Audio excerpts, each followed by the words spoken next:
Hello, this is a prepaid collect call from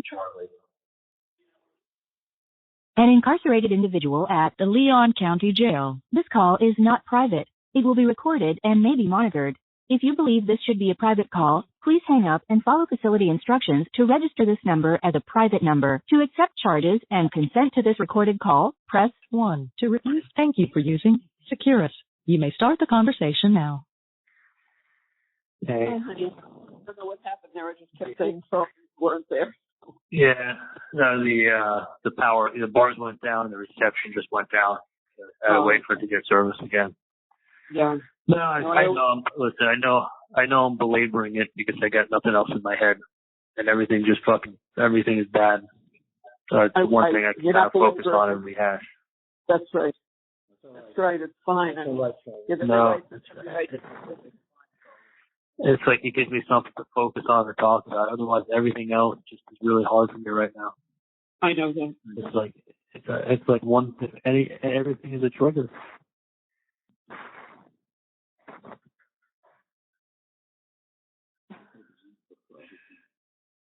Oh, I don't even know what to say. I've never been like this, but it's like you either have I can always focus on something. This is like I focus on the appeal and then I think about it and I'm like, check out your last name, check out where you are, and you didn't have one fucking juror with all the guns that you brought out ablazing, with all the work that was put into it, with everything that you fucking brought to the table. You couldn't get one. You couldn't even get them to deliberate. You couldn't even get them to. Dan was telling them what wires to listen to, what time. They didn't have to listen to the whole wire. Go to 3 minutes and 36 seconds. No. They weren't even listening. They weren't even taking notes. Their minds were made up. Dan was telling them to go to this wire and to play the wire and hear it for themselves at 3 minutes and 34 seconds. You know what Georgia did? She had a photocopy of the transcript with the words highlighted. So you could read it on the screen for yourself right there. You didn't have to go back to the jury room. Read it right now. I'll read it to you. I almost feel like, you there? No. Yeah. Yeah, I almost feel like Dan should have had, if Dan made it for a 5th grade level, he should have made it for a 3rd grade level. He should have had the photocopies with the highlighted words saying, it's not done like this. I know for a fact. But everything they explained away. Yeah, but they heard that. They actually heard that over and over. It's just, I don't know what didn't penetrate. I don't know. I think the case got dumbed down to she's showing up at the scene of the crime. You're telling me she didn't know. If she knew, then they're involved. If she wasn't showing up, okay, I could believe it maybe, but her showing up is the icing on the cake. And that's why they opened with it, and that's why they closed with it, and they even gave their simple explanation, which is she couldn't help herself. And look, 99 out of 100 times, if, in a case like that, I guess it would make the most sense, except that's not what happened. But I think the jury could grasp a hold of, between that and the TV, they had two things that were coincidences that you really don't have explanations for. Yeah. And it was and it came up the day of the murder and the day of the bump. Why is everybody talking TV talk? And the TV joke ties it all in. 1, 2, 3. And then she's showing up at the scene of the crime. I had somebody ask me that, a couple of years ago. It's like, did that really happen? I go, trust me. Nobody did. She showed up. They're like, man, that's like 1 in a million. Yeah. And I go, yep. So you mean to tell me 1 in a million you're right? The other, 1 in a million you're innocent? You know, even if you say it's 1 in 10,000, now you're starting off the debate saying, listen, 1 in 10,000 times I'm right. All right, you want to bet I'm right on this one? You can't win it. You can't. Once somebody in their head says, if that's really her explanation, what are the fucking chances? That's near impossible for me to conceptualize.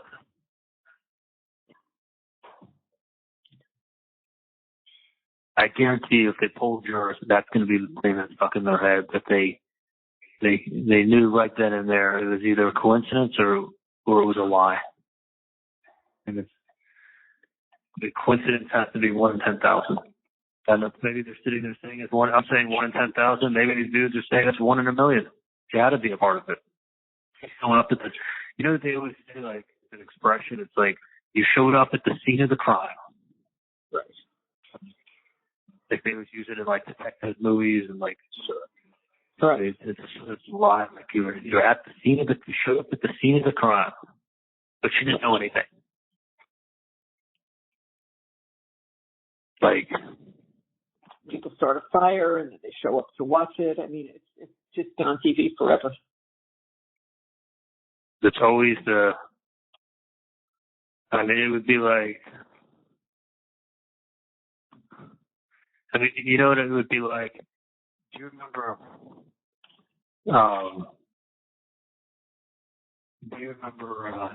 that mafia guy in New York, Paul Castellano? What's the last name? Castellano. He was shot in or out of Sparks Steakhouse in like downtown Manhattan. Oh, yes. Okay. I didn't remember the name. It was like, that's when John Gotti became like, the head of the Gambino crime family, is when Paul Castellano got shot. And they did it like, it was in like downtown Manhattan at Sparks Steakhouse. I just seen it on the news enough, that's all I know. Wow. But that's, it was like real violent, and it was like he was either getting out of his car or walking into his car out of the steakhouse, right? Yeah. And that would be like saying somebody who absolutely hated Paul Castellano, like who had beef with him of some sort, like who lived, 15 miles away, like pulling up at the scene 30 minutes later. Or even like being there while this actually happened. Right. Like sitting in the restaurant while this happened. And like, it's one of those things where you go like, okay, like this guy's this is happening. Manhattan's a big city. Okay, why the hell was this guy here? You could say, well, he was eating dinner the same night at the same restaurant. Okay, maybe. But like, he was going someplace, he was going to a liquor store, past 4 liquor stores, took alternate routes, and ended up right there at that time. Like, that's a good story. Like, that sets the tone for everything else. Like, that puts a bad taste in your mouth. Yeah.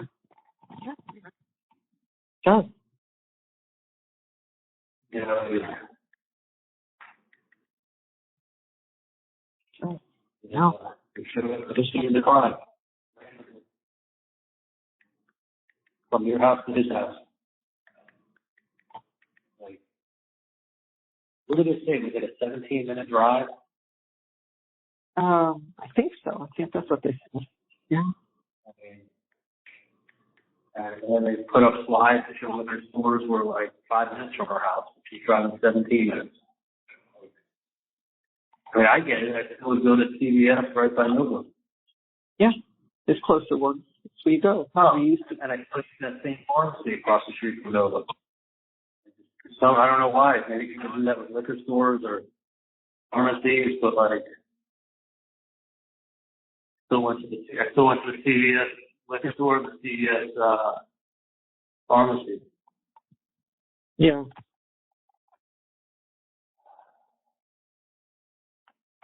But anyway, I mean, like, what I'm just saying is, like, if I ever were to get an appeal, and listen, Dan told me this. I'm sure he told me the same thing. He said, appellate lawyers are expensive. Spend some money on the appellate lawyer, but don't look to spend a fortune because, hope. You got to give yourself some hope. It's going to take a year and a half, 2 years, and maybe something will happen, and maybe someone will write something about the case. Something will come forward. Then you got to get a new trial. And I always, what sickens me is that it's not me getting a new trial like most people who are on appeal to get new trials or whatever. Nobody really knows about the case, or it's an old case, or you pick a jury, you show up for jury duty, you don't know what the hell case you're going to get on. This would be a circus times two. This would be what, the fourth trial based on this shit? Yeah. It would be a circus. Again, big circus. I mean, you would have to get moved into Tallahassee, but the circus will travel. And as well as our case was put together, you couldn't get one fucking person.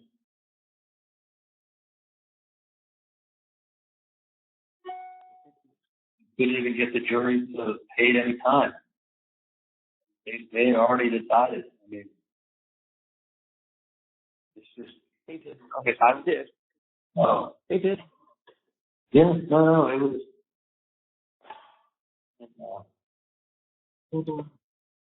As when I was being brought to court on Friday, so the black guy who was going to court with me at the same time and everything, he'd been here 3 years.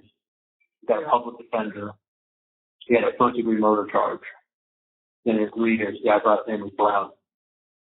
Yeah. And I was in my cell. He was in his cell, and I was eating lunch. It was on Friday. And we were talking from the cell to each other for a few minutes. He was real nervous because the jury was deliberating. He would start deliberating at 11 o'clock in the morning. I came down for lunch, over down there. I guess it was about 1 o'clock on Friday. I was like on top of the world. I was like talking and like happy and testifying. Dan was like telling me how great I did. Kate was telling me how great I did. Every consultants that were watching it said I did very well. He said it was the best he's seen me, like, as far as being straightforward and like precise, composure. Like he said, you knocked it out of the park. That was his word to me. You knocked it out of the park. Everybody said it. I went down. I talked with the guy. The guy's all down.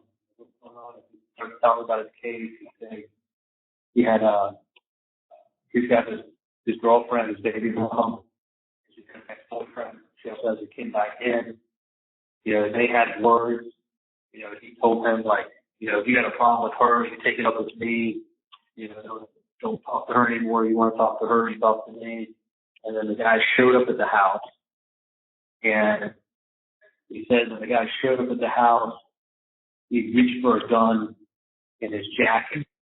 And as soon as he reached for a gun, he pulled out his gun and he shot him like 8 or 9 times. He's like, one of the last shot was in his head. But he shot him like 8 or 9 times. He's like, man, in self-defense. And I'm like, well, stand your ground. You're fine in self-defense. And he's like, yeah. I'm like, does the guy have a weapon? He's like, yeah, that's the thing. When the police, he's like, when I shot him and all, I went back in the house. And when the police came, he didn't have a weapon on him. So he's like, so they're charging him with first-degree murder. So when I was there on Monday, I was talking to one of the officers for a few minutes when I was down in the cells waiting, talking to the bars. And they were telling me, man, like, Honey? like 8 or 9 hours. So like 7 or 8 o'clock at night, 11 in the morning. And he was charged with first-degree murder, and they acquitted him. And I'm like, all 12 jurors? He's like, yeah. I was like, all 12, because the kid felt tired and he walked out of the courthouse. He was in jail for 3 years in Leon County. And first-degree murder charge. And I was riding him in the policeman. It was in the morning. He was the other guy dressing as me. He dressed in brown. And he had a public defender. Sat here for 3 years. The guy was unarmed. You know what they said?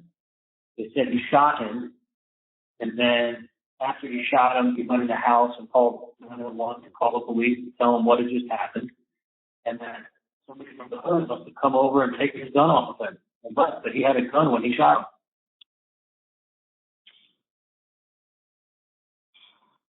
And he said he had a gun. He saw it as he was pulling it out. He goes, but when I shot him, I shot him a bunch of times, ran in the house, called the police, and someone from the hood must have come over and taken the gun. They said when the police showed up, they said there wasn't anybody standing around. There wasn't people around. Nobody didn't know that. Then that's what the cop downstairs is telling me. He said there wasn't a crowd. There's nobody around. It wasn't like, it must have been one dude that saw him fall, ran, stole his gun from him, and then kept running, and nobody saw that guy do that. So they have no witness of anyone taking a gun. He just swears that the guy was armed. If someone from the hood, after he fell to the ground and died, went over to the murder victim and stole his handgun from him. And the jury acquitted him.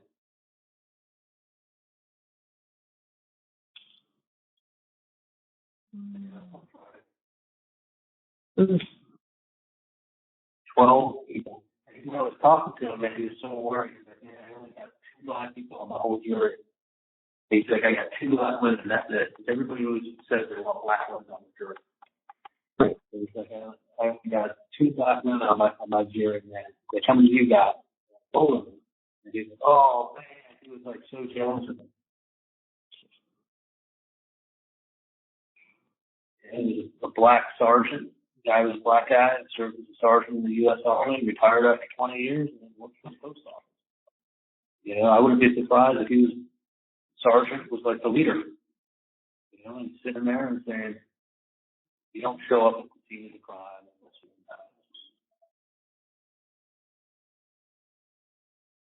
One thing to call it a restaurant. It's another thing to do like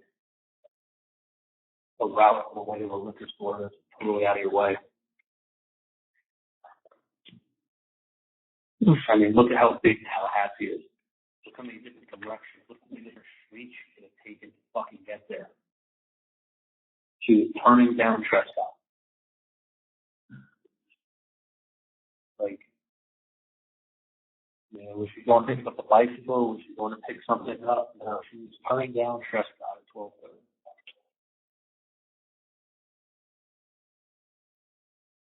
Unexplainable. Yeah, it is.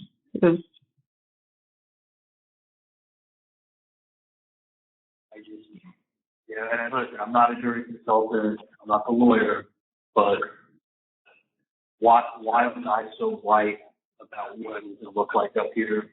They were so mistaken.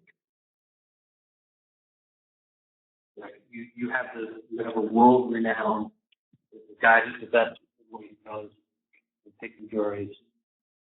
Like, the best. There is no, he's the top. That's right. You couldn't manage to get one vote. That's because you break it down and say, what are the chances of her turning down trespass at 12:30, leaving her house, talk to her mom, talk to her bro, couldn't help herself. The only logical explanation. The shit with like, you know, even if she wanted to go to that liquor store, there was a more direct route. The only way that she went, that was what she always knew, and she's bad with direction. But it's like, you're this brilliant person, but you're so bad with direction. It's kind of like hard to understand to some people. You know, you got this brilliant mind, but you can't find your way out of a paper bag. Like it does as well. You know what I'm saying? People are that small, have a sense of direction. You've all been in town for 8 years, and you got electronic devices. So you're taking even the long route to go to that liquor store. Passing 4 liquor stores that are closer. All these are simple people. And even if you're not a real simple person, you look at that and you go, what the fuck are the chances? Yeah. And that's before you start piling on all the other things now you need to explain. And that's before you get to your PA. That's just what the fuck are you doing driving down Prescott at 12:30 by the age.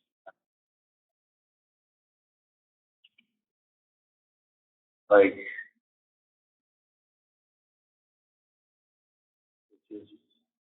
that's why I feel like, listen, I don't want you guys to give up, but I just. We're not.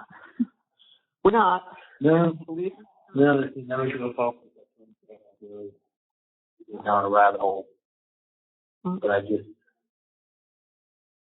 that's very, very, listen, if the trial was going poorly, I would understand. I know. It was not going poorly. No, it was going. Everyone told you, not your parents, everyone told you. People I know, people I mean, everyone. Yeah. And then it's like, okay, did a witness get to say something? Did I screw up something? Did Dan screw up something? Like, no. It's called the pile of shit that they were able to make at taking things out of context. The TV set or Wendi showing up at the class scene is enough to say beyond that. And also dressing up a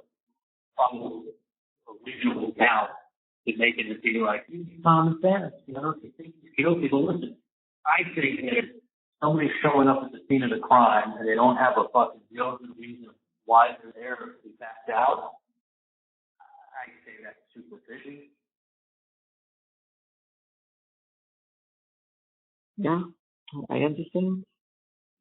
Like, you showed up at the scene of the crime. Like, how else do you if that was the only thing, that would be one thing. But it's like, that's why they're showing up at the scene of the crime and the fucking TV became like 2 things pounded in people's heads. And you combine that with all the other fluff, and you have exactly what I said is going to happen in Tallahassee.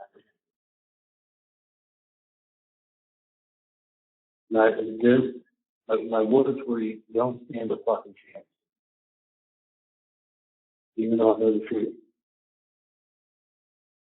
Yeah. You don't stand a fucking chance.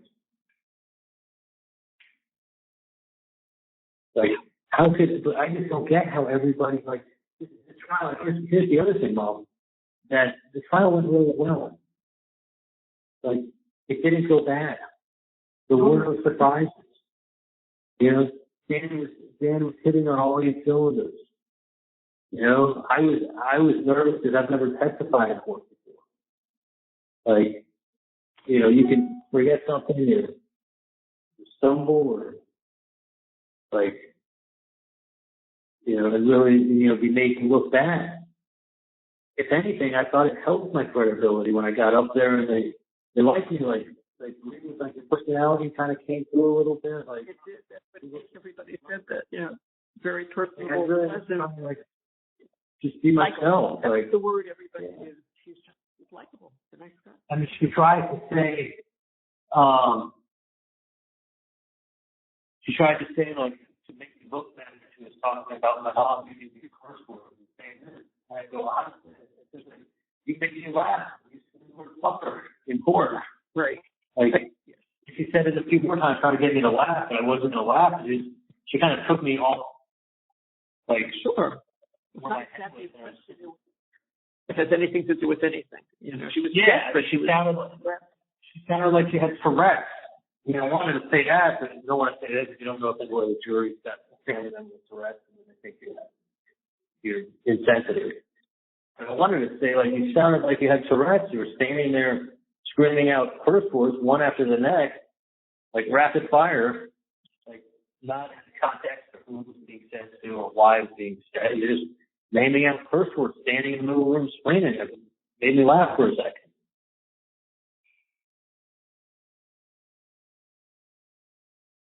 You know, it's like, that's all I was laughing at. Thought that was for a second. But she really, like, I was in such a good mood. Saturday, I remember calling my Smith, and I was like, she started asking me how old was Maria and what did we do for days. I knew she had nothing else to ask. She was out of questions. She didn't know what to do. Yeah, I have the answers to the real questions in the case. The other answers I can't give her an answer for is a liquor store and the no code TV. Yeah. No, you can't. No code. You can't. It's still like someone presented this case to me, and they said they told me her reasons for. They told me her reasons for going, to why she was traveling on that route, on that street, on that time, on that day. That is the other liquor stores are taking another route. I would say, boy, something that's more like this.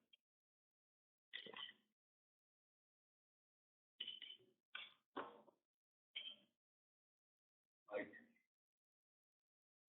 that would really stick with me.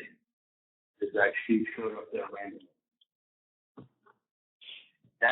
That hates every other thing. And I think after that, every other thing has to be like a bulletproof answer, not an excuse without an explanation. Because listen, there's people who showed up at the scene of the crime and have been convicted before, just for showing up. Yeah. You know, like. Oh yeah.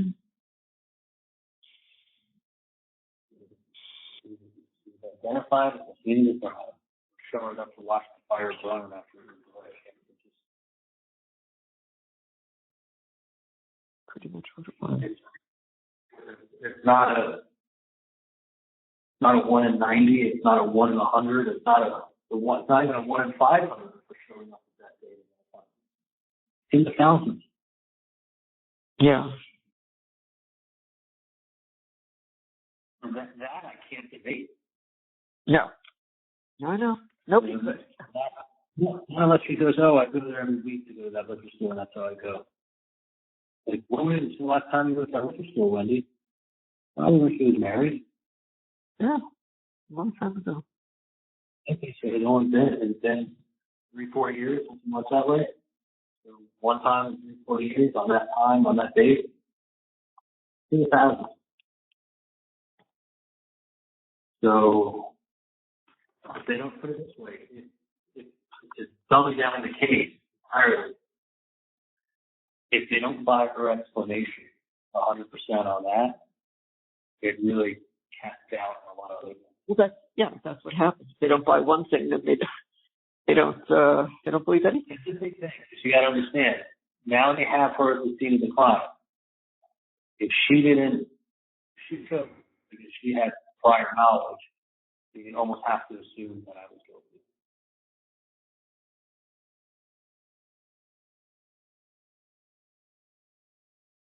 Yeah. That's it. And that's why, like, before I came up to Tallahassee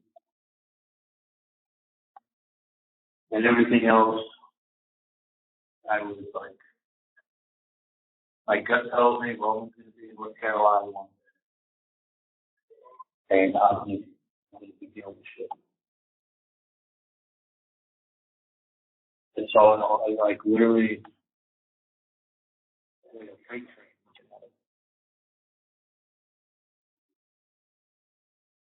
Kind of what it seems like. What's that? I said that's kind of what it seems like. You know? I'll never forget when we went for a walk and I was standing in the middle of the street.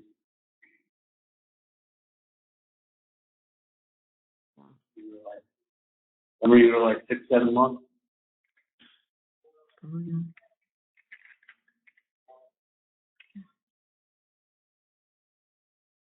I do.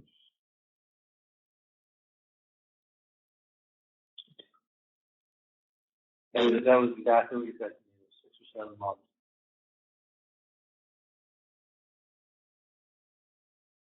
Yeah. And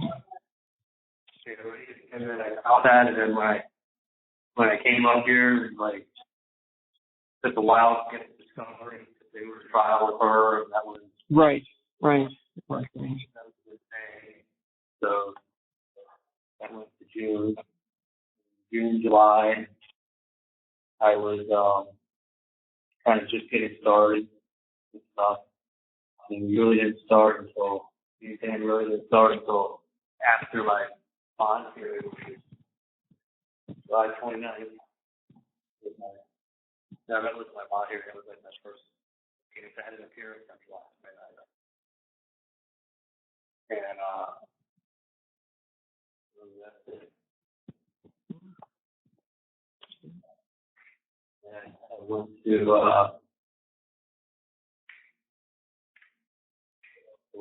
court then, and I remember saying to Dan, like, you think we could do it? He's like, well, I think we could probably get the case done November or possibly December. He's like, November, Thanksgiving time's not a good time for trials. Nothing happens in December. The case doesn't doesn't pick up until the 2nd or 3rd week of January. He's like, so we'll have it set for January. So I'm thinking, like, all right, I'll be here till February. Stuff. And then when we got to December, we said, let's set it for April. Let's set it back for April. Like, we need a little more time. And I was having a rough time in here in January and February. And then Dan's like, you know what? Like, we could be ready in April. He's like, we definitely would be ready in like June, but we can't take a chance. Like, we've come this far.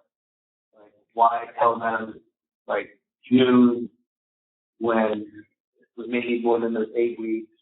He's like, we'll definitely be ready in July. Definitely ready in July. I'm like, all right. And we tried July, but they had a case in July, and then both prosecutors were taking vacation in August. And then in September, the judge said that he had a prior engagement to it. Right. And then when I appeared in August, the end of August 25th, I think, I had like a whole countdown thing on my wall. I had a calendar, keep track of the days. Like, you can see every month I drew out like Sunday to the left, Sunday, Monday, Tuesday, Wednesday, Thursday, Friday, Saturday, and then I hand wrote the days in on the wall at Temple. And then like every day, I put a check mark on it, and if I worked out, I would circle the date. So that was my like working out, what they mentally said, doing my little yoga class with everybody at night, workout class with everybody at night, like eating my food, reading everything on the trial, reading all the transcripts, all the depots. Like, I really, and it's hard with ADD, it's hard for me to concentrate anyway. And it wasn't exactly a study area. No, I'm sitting on the edge of my bed. I don't have a chair with a back. So it was hard for me to study. To be honest with you, it's hard for me to focus. I didn't realize how bad I had it. It was hard for me to focus and read. I did it. Like, I forced myself. Hours, and I went through everything with Dan, and it was like, we're ready. Yeah. Like, when it comes down to it,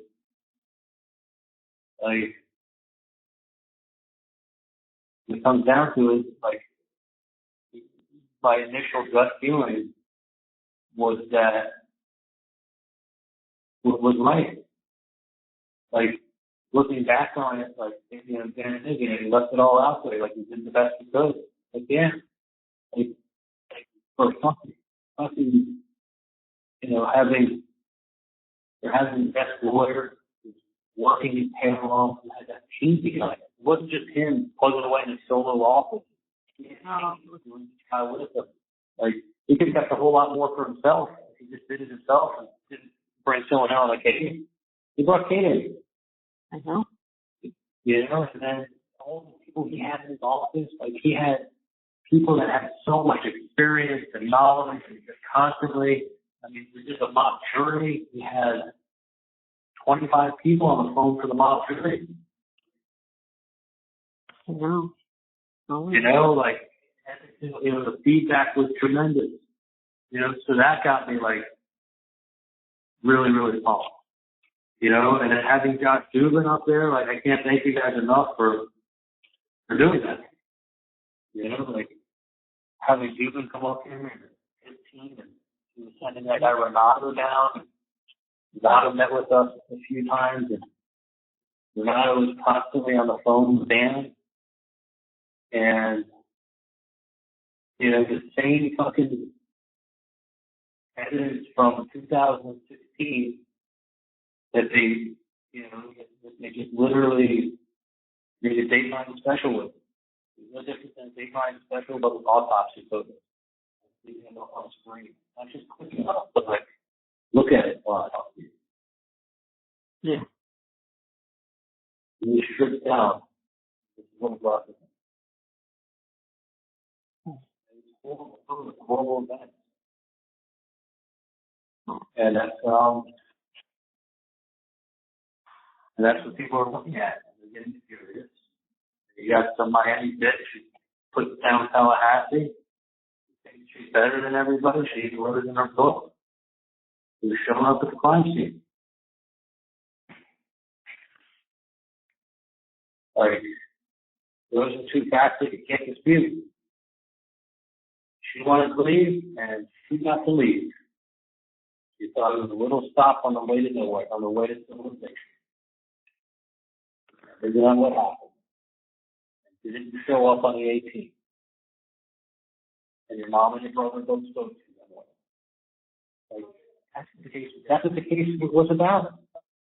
And then while your TV was getting fixed, and your mom and your brother's making a TV joke, and your mom's using TV code when someone approaches her, why didn't you just say how much money it was? This is old and it's rattled. No. So we're sitting in front of the TV. That's exactly what. Yeah. Well, no, I'm saying, but why you were being like, say, because there's that they asked for $5,000. I asked you, I'm like, I'm going to take it back to you. What is it? 15 years ago, playing Family Feud. Said name an item that costs a couple grand. What was that TV? Would it be a blender? Yeah. You know, it would have.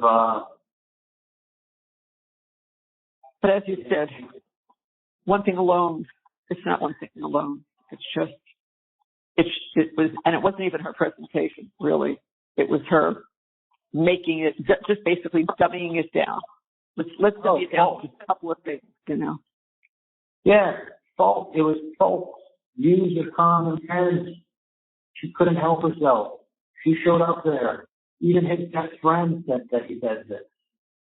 Like, she's getting eyewitness, or she's getting, you know, people to come in and say I said things.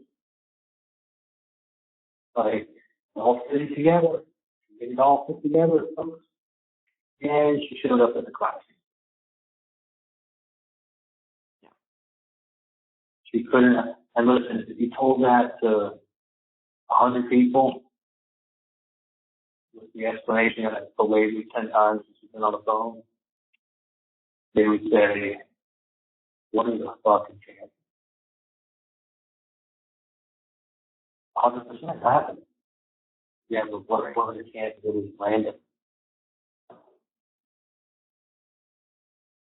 Then that's the result. If it wasn't random, then she's involved and they're involved.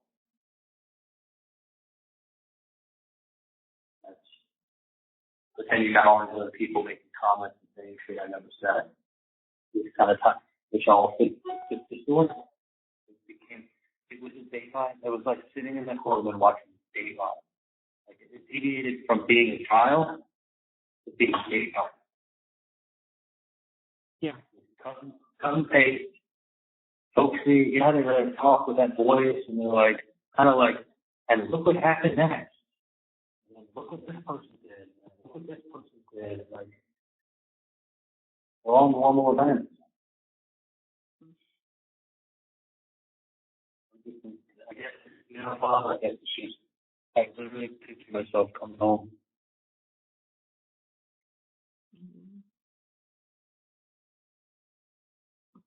We all did. We all did. It's a shock, Charlie. Shock to you because you're living it. Shock to us. We can't believe this happened. Cannot believe it. Yeah, it's literally 48 hours, and it feels like it's been weighing on my chest for 48 days. Not even 48 hours. It's Not so even fresh. No. I mean, it's, I don't know how it feels to you guys, but it feels like it was 48 days ago. That's how my body feels. Yeah. Dad said to me this morning, he said, I feel like it's weeks ago. All that has happened in 2 days. He said, I feel like it's weeks already. Yeah. I know. That's exactly what I said to him. Yeah. Exactly what I said. It doesn't mean it'll be, I mean, it's not even 48 hours. And I literally feel like this has been like Too much. Too much. Too much. It's just, you gotta understand, it's like, I know not to give up hope. No. At the same time, it's like, you know, don't give up hope because you can win an appeal, you can get a new trial, like it could be during the conduct, you know, all those things can happen. Like, you're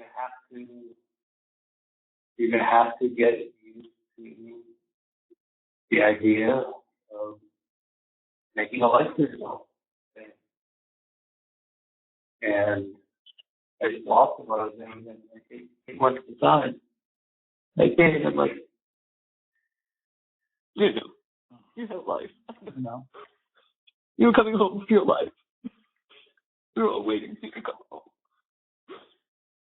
It's not even real. I mean, it's just like, it doesn't seem like if I did it or if I was fucking, you know, having the trial go bad and I could see it happening, it's just like, Nobody's story. I'm giving my stuff away here, thinking like, I was feeling so, I didn't even feel like I was in jail. I was just like in a zone. Yeah. Mentally, I was like,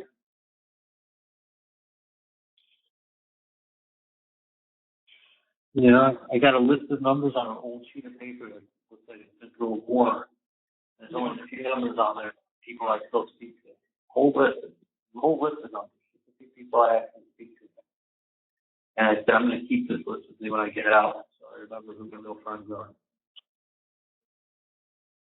That's why I took it and put it in that red folder, some papers, and I brought it with me to the courthouse. I didn't think I was going to be coming back to my jail cell. Dan thought he was driving you home.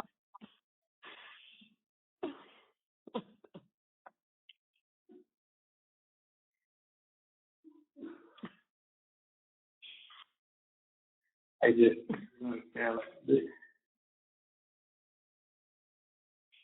I think I was doing so much fun with that. I was even thinking like maybe I won't end up living out in Asia. Maybe I'll end up staying here and having a real solid relationship with them. And I was thinking I'd go out there for a while and come back and probably end up staying here, you know, and it'd be like people would know that I'm innocent.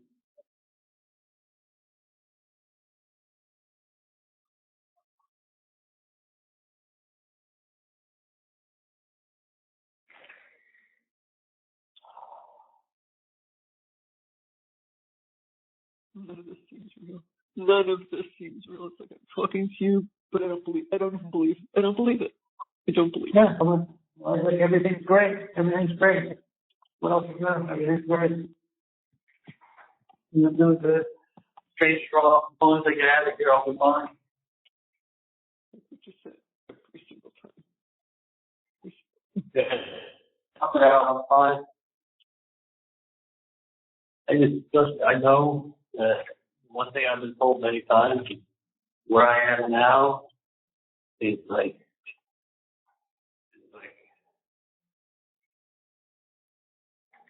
You told me. I know, honey. this place is like paradise compared to. Yeah.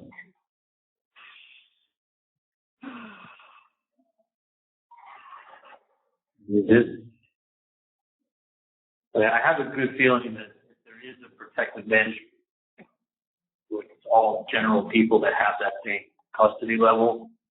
They gotta have one of them in Florida, where it's one area that they keep a general population group that they can't mix with other people.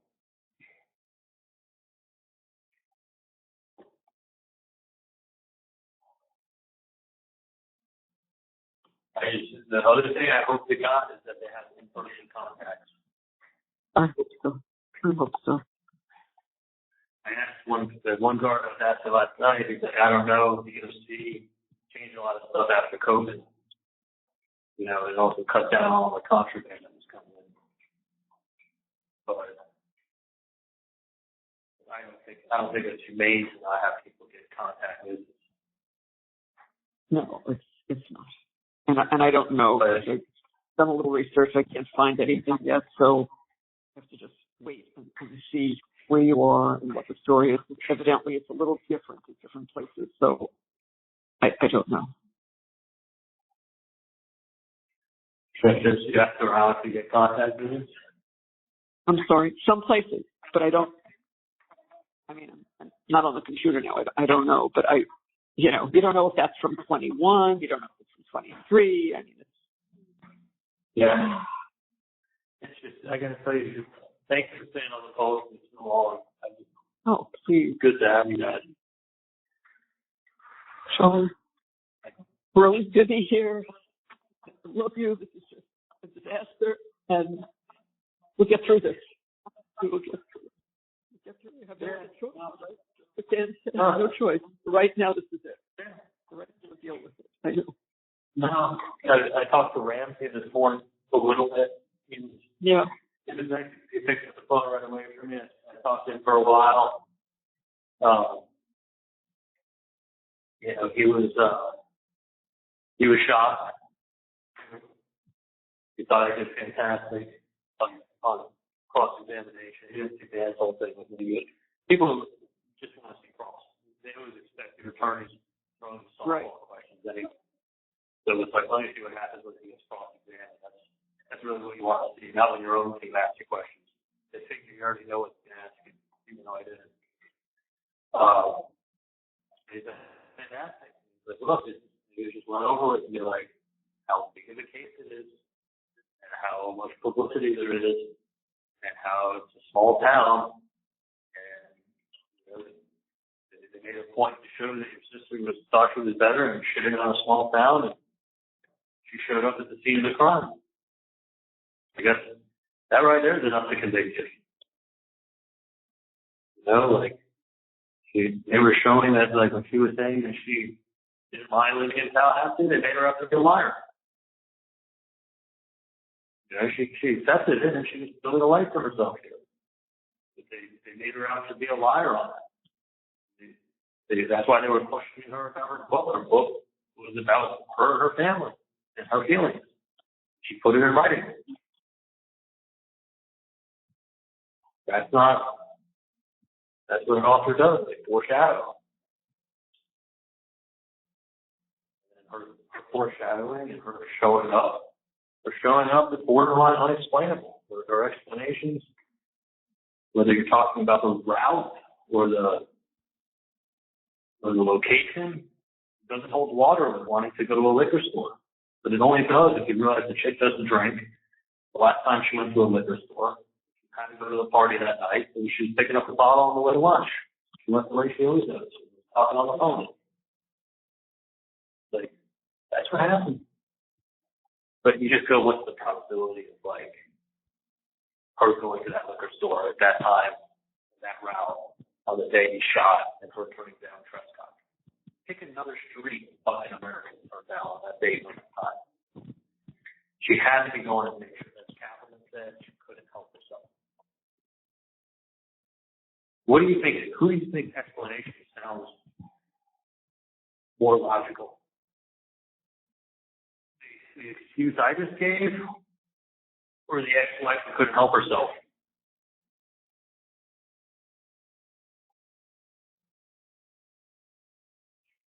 You know, who claims that there's no benefit to Kaplan and starts bringing up the millions. That's why when I was on the stand, I was like 90% of it in trust. She can't touch it, and it's for the kids. I think I handled that pretty well. You did. Yeah, and then you said, you don't know all her personal finances. How would you know? But the money is for the children. It's not for her. No, she's not even the executor of the trust. She's not even in control of it. No, sure. You know, but Kaplan was like, but it goes through her to get to the kids, doesn't it? Like, you know, she was just, it was painting a picture, and that's why it's been on Dateline, it's been on everywhere else. There's so much of the picture to paint. There's so many coincidences that you make it seem like, but they were fucking coincidences. But it doesn't. I'm telling you, when you start a story, when you start out saying it's a 1 in 10,000 chance this person's telling the truth, you're fighting in a near impossible battle for that.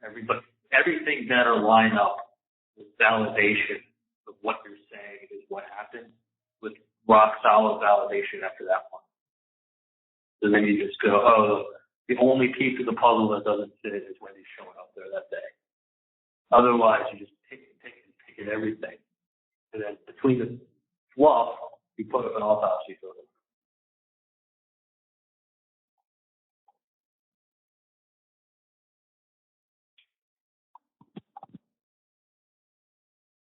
You know, that's, you know, and then it's like, it's all cutesy, and then you see what happens. It brings you to a very serious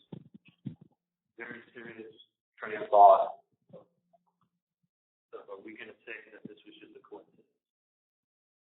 And if it wasn't a coincidence, you got to kick it.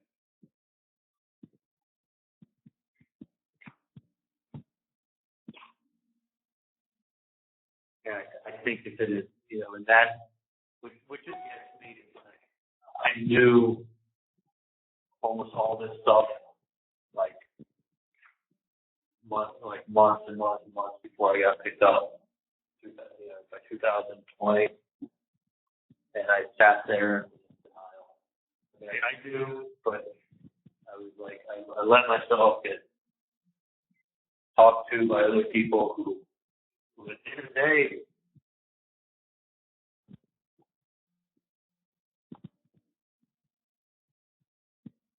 you know what I mean? Yeah. And it's like, it's very, it's like I knew what I wanted to, I knew what I thought, I knew what I wanted to do, I knew what my gut told me, I knew what I had up here. I mean, and it's hard for me to think that, like, I knew what I had up here, but all these other people, that I was wrong and all these other, that I was right and all these other people were wrong in what they thought. I don't know if they really thought that, like, or they were just hoping, you know, like hoping and benefiting at the same time. I mean, you didn't stand a chance up here. You could have brought my dog up here. He would have been convicted on Monday also.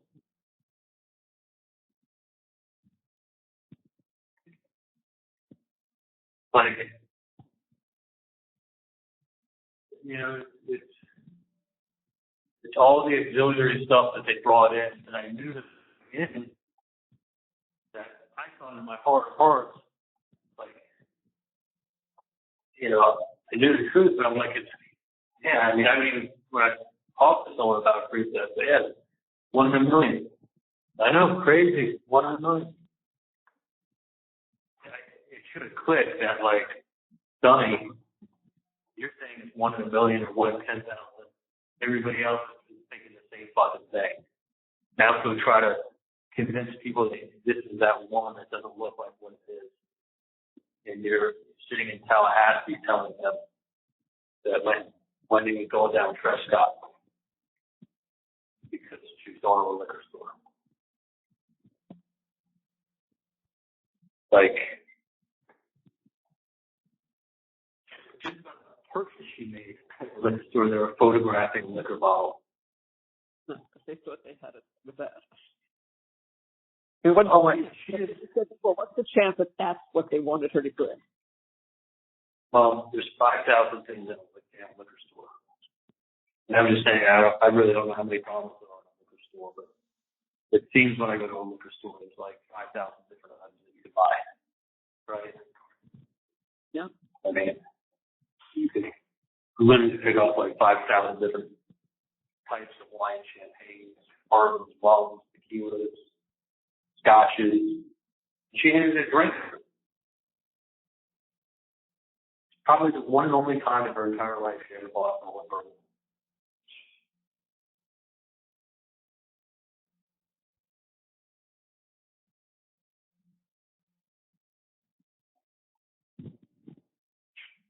Like, that alone, like, if she had no invitation, if she had no invitation, that alone would have been like, that's too crazy. Yeah, it is. Driving down Prescott with the high power of the bullet.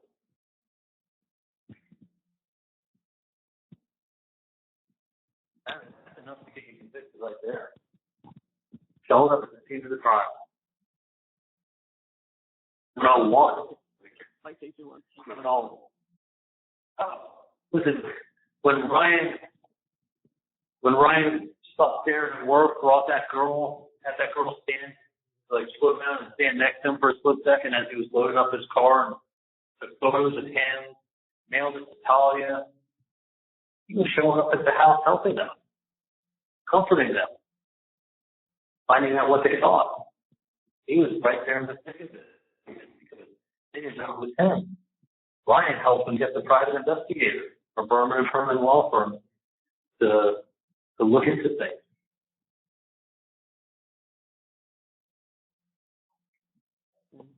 Darren's talking to the private investigator, telling Ryan what the PI is saying.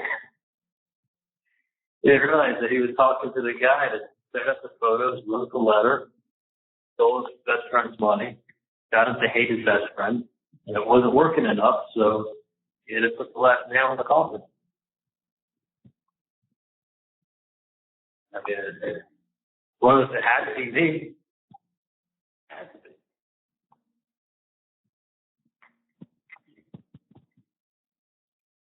By the way, if you picture, like, just to give you an example, that was in the same date and time that those pictures being taken, that Ryan sitting in the parking lot taking those pictures of right. Of Darren with that set up girl. That would kind of be like me driving 10 miles out of my way, stopping off at the Publix in that shopping center, and my phone pinging off that same tower, and then me going home,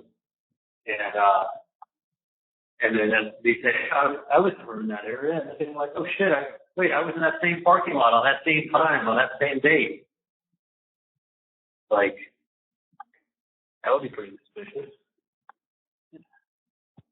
You know, I'd be like, well, how many Publixes did you pass or route? Like, what the hell were you doing there at the same time this is going on? Like, something was happening. Oh yeah. You know, like, I wasn't Publix at the same time. And that would have been like unreal. Like, but that's where coincidences happen. I could have been in Publix. I don't know what date he took the photos.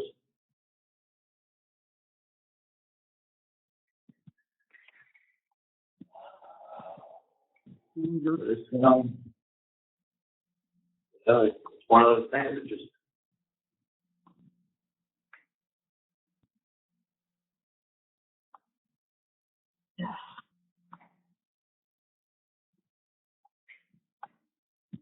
I'm not asking Dan now, but in a couple of weeks, I'm going to ask him to look into that for me and follow it up with Ramsey. You know, it's funny you said that because I think Dad can. I think he can. Yeah. Along with along with Alex. Yeah. What So Dad is in touch with Alex. Not okay. today, but because Dad was working on that. Hold on. He was asking about U.S. legal funding. Oh. He was talking about Ramsey, rather.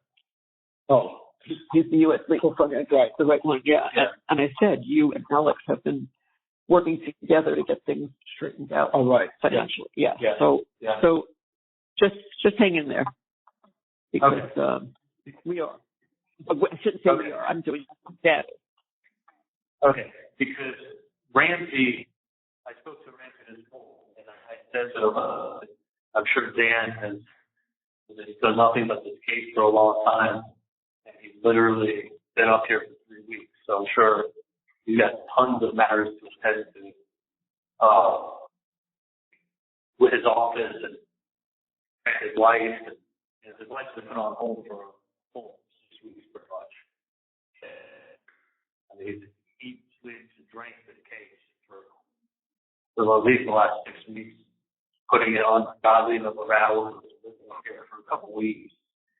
And it's, I'm not going to ask him to do anything about Ryan like this week, next week, following week, but within like 2 or 3 weeks, I'm going to ask him if he could like take a look at some stuff from that.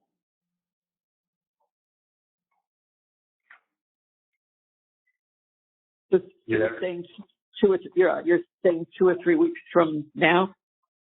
Yeah. I don't want to. I want him to catch his breath for that. Yeah. You know, and I know that he even told me like I thought he was getting me out, but he was like, he's like, when I get you out, don't ask me to do that the next day. He's like, give me a little time to catch my breath.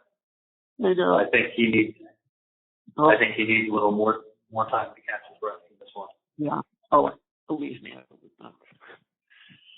The only thing I bother him about is just to ask a question like to you earlier or whatever, to text him a quick question. Otherwise, I would not bother him. I know it. No, he's beside himself. Not as beside himself as I am. You know, like, I mean, he knows. Like, I asked him, I said, what do you think's gonna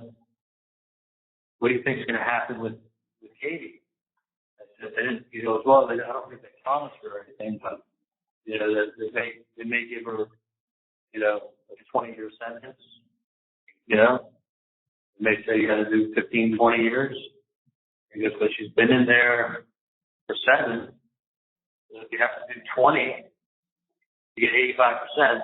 If you have to do 20, you get out at 17, and then he's already been in there 7, over 7. So if she gets a 20-year sentence, she'll have 17 years, and then over 7, she'll have 9 years and change. She'll count.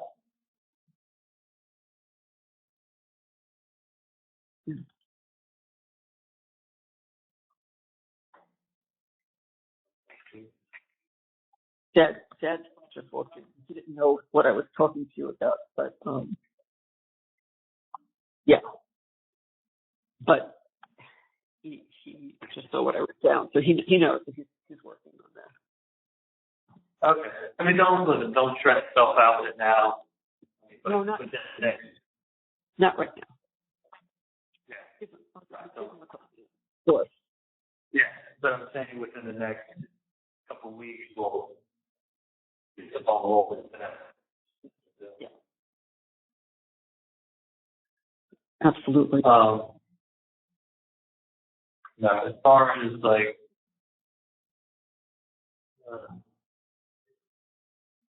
give yourself a little break too before you go over to my house. I'm not running over there now, Charlie, because There's no need. Janice is taking good care of Buddy.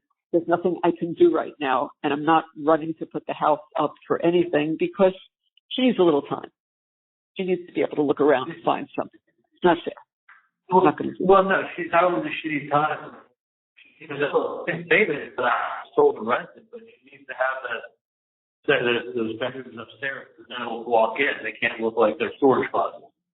So if she wants to go get another storage locker for $300 a month, and hopefully don't sell the house for 4 months, or don't rent for 4 months. Like, look, she needs to take 4 months of rent. Yeah. It maybe 1 month. I don't know. I don't know how quickly it'll rent. I just know that, like, I designed that backyard and everything. It's kind of like that was like me putting my stamp on it. Everything I did out there. Yeah. You know, like,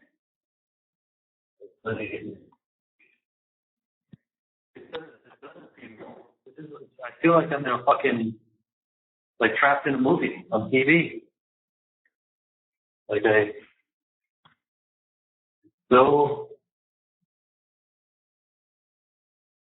been here for over a year and a half, but it's like,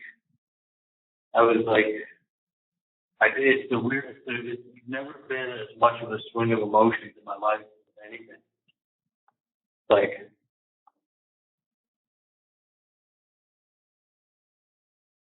like I said, I'd rather. I know what you'd rather. You know, it's just have regret about so many things. And I also have sadness on so many different levels. The sadness, and I just have regret on so many different levels. And then I think of Roro, you know, the last time I saw him, I literally ran away. I patted his head as he walked away and bring his mom and gave that lunch to lunch.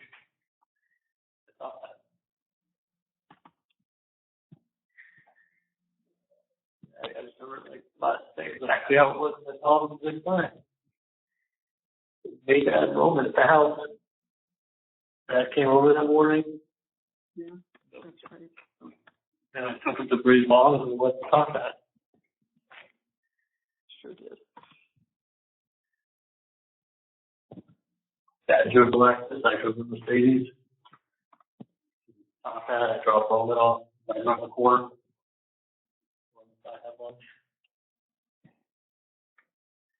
It was on Monday. It sure was. Yeah, my brother talked to you and your friend's kid who was looking for a free place to stay in Miami, stay at your place. What the fuck are you doing having that kind of visit?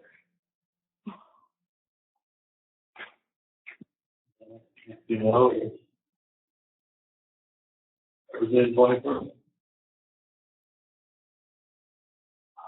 I literally, when I called out this number I have on my phone, I thought it was a neighbor of mine calling or somebody, maybe an old friend who was trying to get into my backyard, or a neighbor of mine called and telling me, like I said, the 2 missed calls I had were within a minute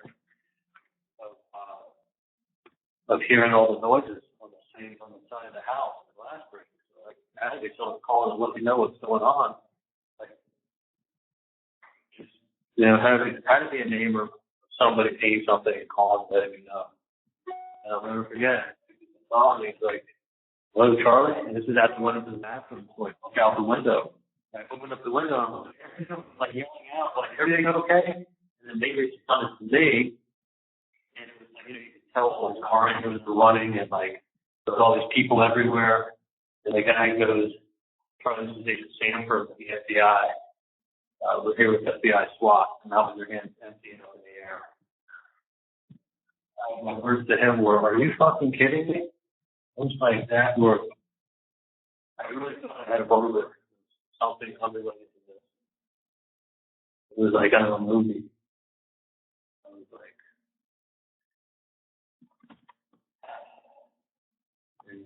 out of a movie. Like, went outside and Are you going to do a lot of bubbles?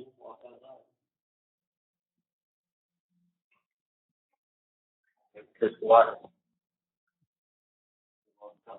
They're thinking like, oh, this is going to get resolved. This is going to be fine. This is going to be taken care of. We're going to be fine. We're going to get through this.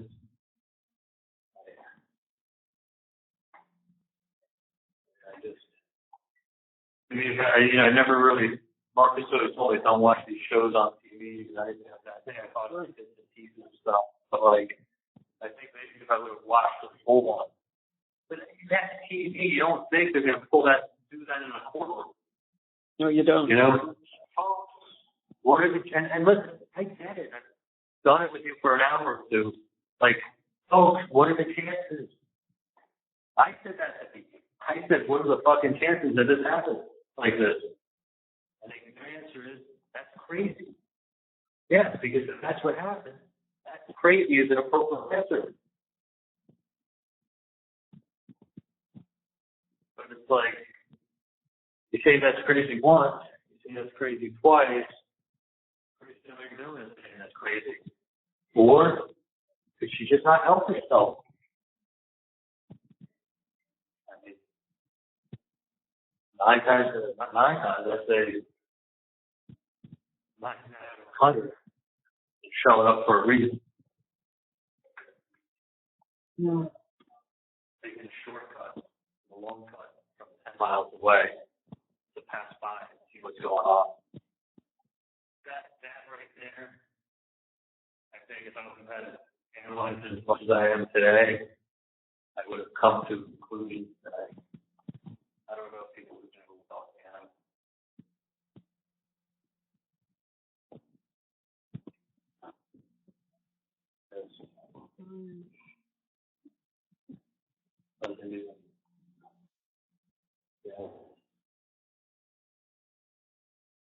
Yeah.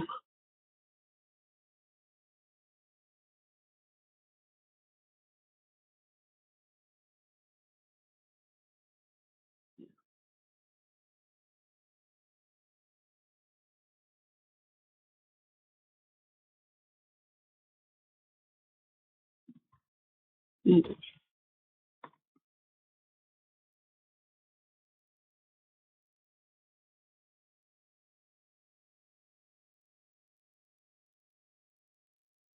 Oh, hon. Can you hear me? Oh, don't tell me to cut again. Shirley?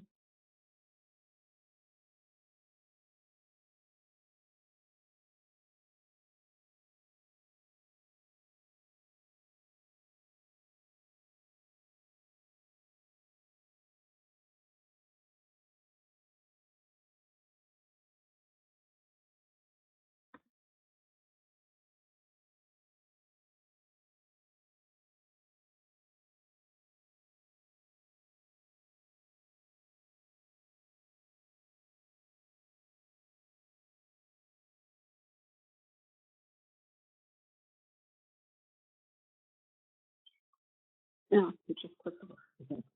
Every time it gets to like over an hour, you click over.